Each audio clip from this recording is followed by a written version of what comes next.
Help! I have kidney stones. Now what do I do? Please help me. If this sounds like you, make sure to join my free webinar and masterclass coming up on October 2nd, 2024 at 1 p.m. Eastern, 12 p.m. Central. I'm going to be talking about everything that I wish every single person knew as soon as they find out that they have kidney stones. This is going to be a great class if you just found out you have stones or you've dealt with hundreds of stones. I'm sure there is something that you would learn. Just head to www.kidneystoneclass.com and I cannot wait to see you on October 2nd. Again, that's www.kidneystoneclass.com to register for this free webinar. Welcome to the Eat Away Kidney Stones podcast. I'm your host, registered dietitian and kidney stone expert, Melanie Betts. After learning a ton about kidney stones and helping people prevent stones at the University of Chicago, I was fed up with all the terrible advice people were finding online. So I decided to do something about it. The Kidney Dietitian was born. This podcast is for people who want to learn what actually works to prevent kidney stones and still enjoy life, eating, and their favorite foods. Let's dive in.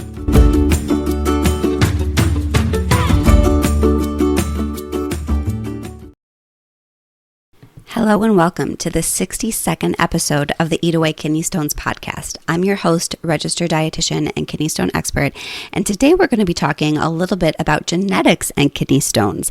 A question that I get quite often is, are kidney stones hereditary, right? Like if my mom had stones, am I destined to have stones as well? And the answer is sort of, as always. There's rarely a cut and dry answer to most things in science, right?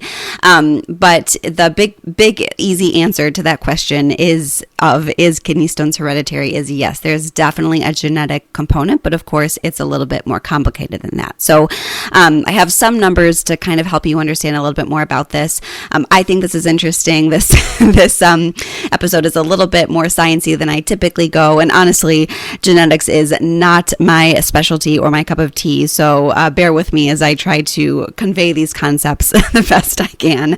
But I do think it's interesting because, people just want to know, like, why am I getting kidney stones and other people aren't?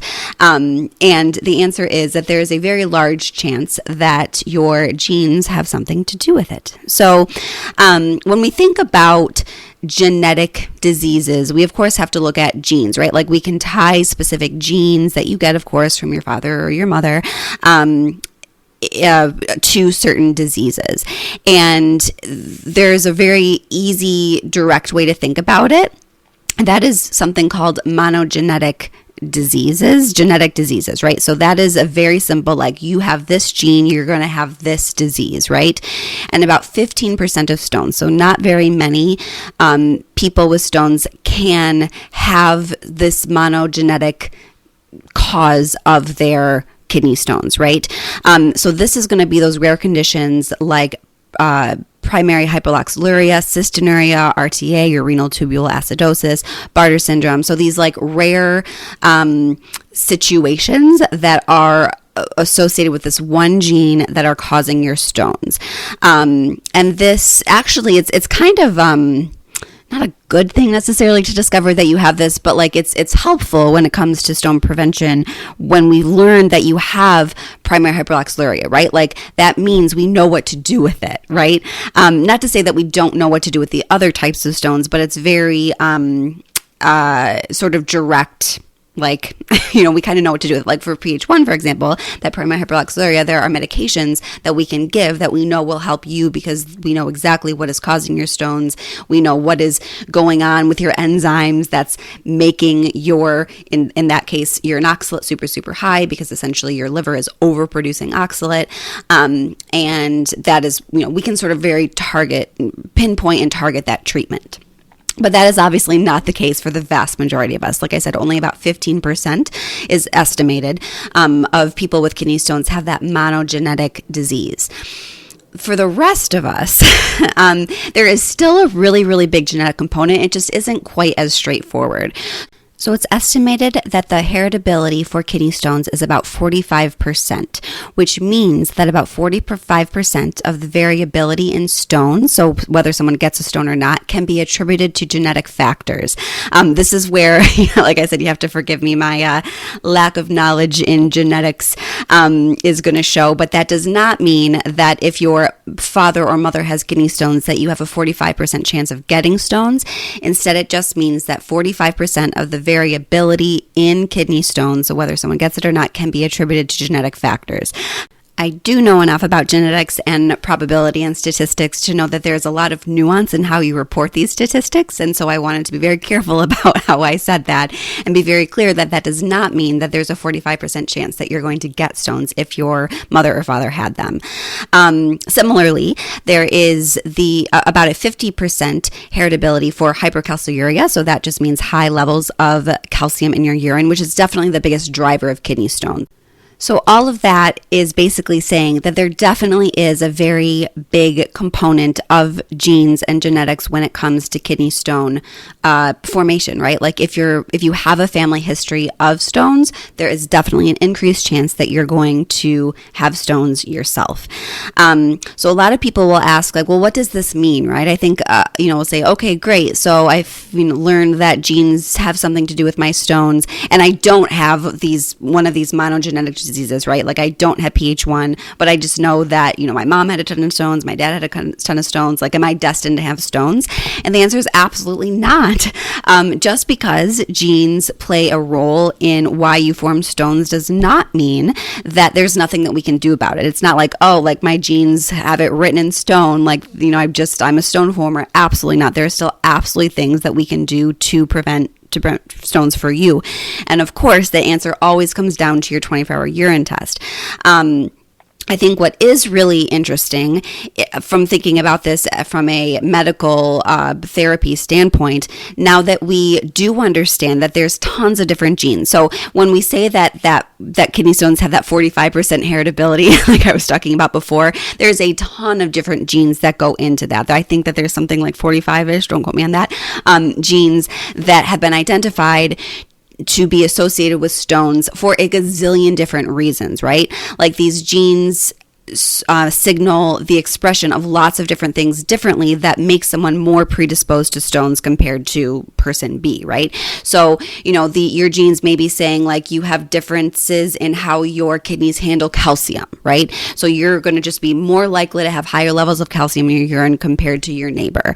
There can be differences in the metabolic pathways for tons of different things like vitamin D, cysteine, oxalate is a really big one, different ways that your body is processing uric acid. So maybe your body isn't processing purines as well, or maybe your body isn't processing oxalate as well, or maybe your body is doing things to produce more oxalate, because we know that only really a relatively small amount of the oxalate that ends up in your urine is from what you actually eat. A lot of it is from what your liver is making.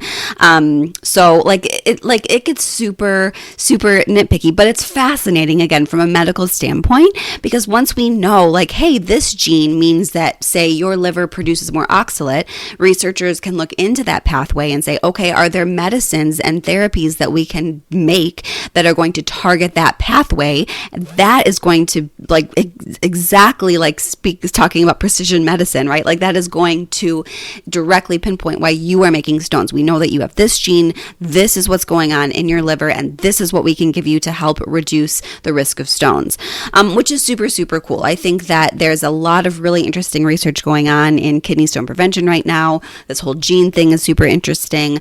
A lot of that, I think, is maybe a lot of that interest is because of precision medicine, right? And we're, as a whole medical field, thinking about things a little bit more personalized than we perhaps were decades ago, certainly.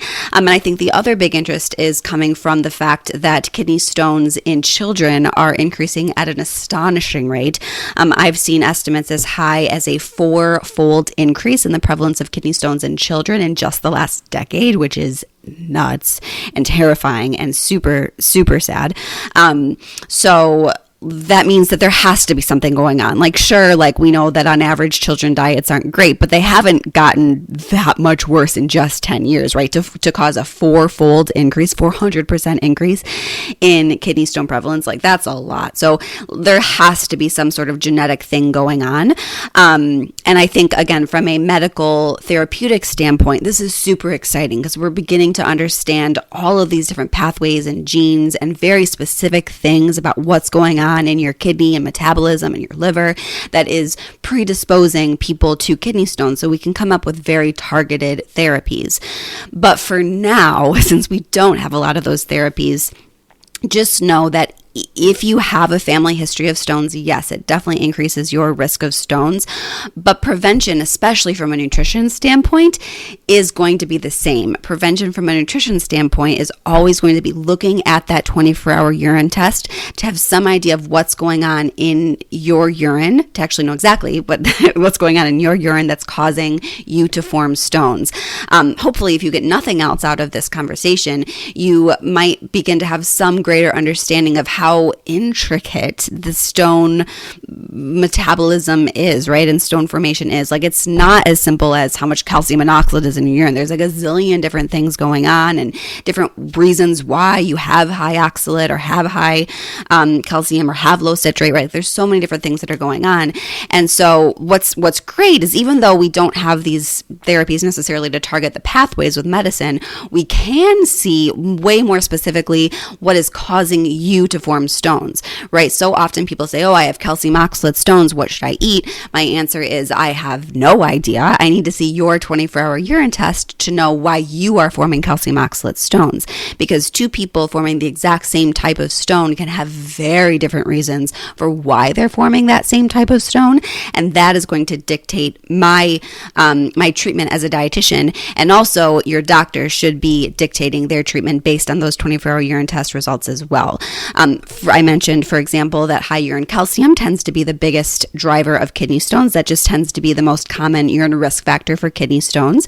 And there's a lot of these, genes that we have discovered that are impacting things about how your kidney is handling calcium, that is dumping more calcium in your urine essentially than someone without that gene might have. But we know, for whatever reason, that you have high urine calcium. We know that there are things that we can do to help get that urine calcium down. I know that if you watch how much sodium you eat and you bring your sodium intake down to about 2,300 milligrams per day, that urine calcium is going to come down. Your doctor knows that if you have high urine calcium, they can give you a class of drugs called a thiazide diuretic, and that is going to help get that urine calcium down. We know that if you have low urine citrate, which not everyone does, that taking something like potassium citrate or doing things like avoiding too much non-dairy animal protein and getting in more fruits and vegetables, right? Well, we can target exactly what's going on in your urine and forming stones to help make your kidney stone prevention efforts as effective as possible. This is why I get so frustrated with people, handing out generic information saying there's one kidney stone diet, or, websites putting out this like, oh, everyone with kidney stones should be drinking lemon juice, for example. Like, absolutely not. Like, nothing could be further from the truth. We have the knowledge to get so much more specific than that. And what ends up happening is that people are focusing on completely the wrong things that is going to do absolutely nothing to reduce the risk of stones for them, because no one has looked at their urine who knows what they're talking about. And they just are just doing wrong things and totally missing the mark, when there are always things, no matter who you are, no matter why you're making stones, whether you do have that family history and there is a genetic component, or there is not a genetic component, or you have one of these monogenetic diseases like PH1 or cystinuria, or you have medullary sponge kidney, no matter what it is, there are things that we can do to prevent stones. You just need to know what is going on in your urine to know what we can do to prevent stones, right? We need to have that 24-hour urine test. Always. I feel like, guys, on these podcasts, I always end up talking about that 24-hour urine test. I swear I'm not getting paid by the link.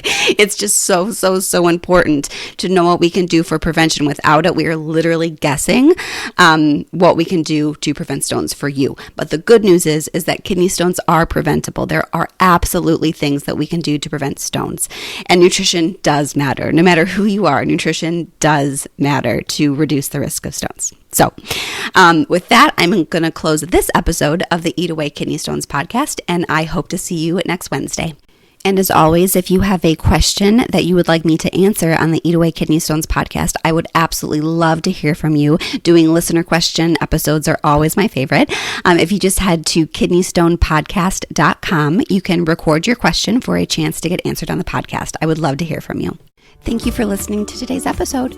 For more help with kidney stones, check out my website, www.thekidneydietitian.org. For more personalized help from me, check out my online course, Kidney Stone Nutrition School. VIP enrollment includes help directly from me. I can't wait to see you there and help you prevent kidney stones. Have a great day.